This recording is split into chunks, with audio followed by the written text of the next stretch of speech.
Senator Ben Pangilinan says that White House Counsel on Environmental Quality Chairwoman Nancy Sutley was non-committal during their meeting and instead spent most of the time listening to senators' concerns. A little disappointing in that respect. They are just as recalcitrant in terms of making a commitment that they are going to take care of the people of Guam and be specific about it as the military is in terms of we will do what is necessary not only on our side of the fence but to help the people of Guam on their side of the fence.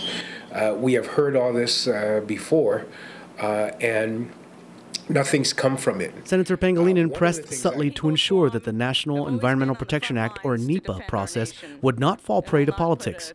This act requires that DoD conduct an environmental impact assessment known as the Environmental Impact Statement before it begins any construction dealing with the military buildup.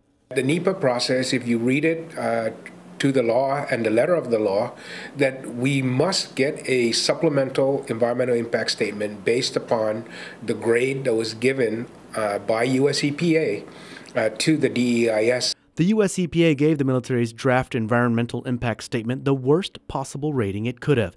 This is why Pangilinan is urging the federal government to require DoD to conduct a supplemental DEIS before continuing to the final EIS.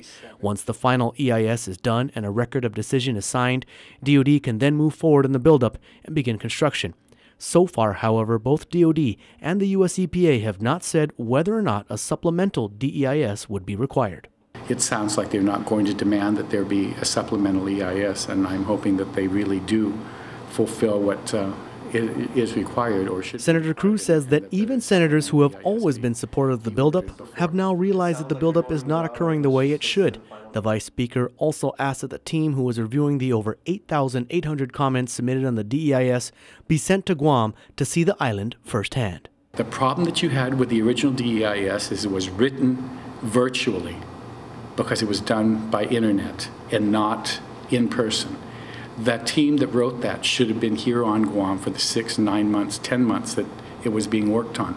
And now they're doing the comments from there.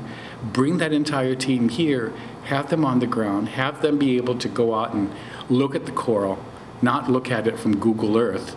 Go out there and swim it and go and talk to everybody else in person, not by internet. And you'll have a much better report. But you Clint Rogel, PNC News. So that they understand.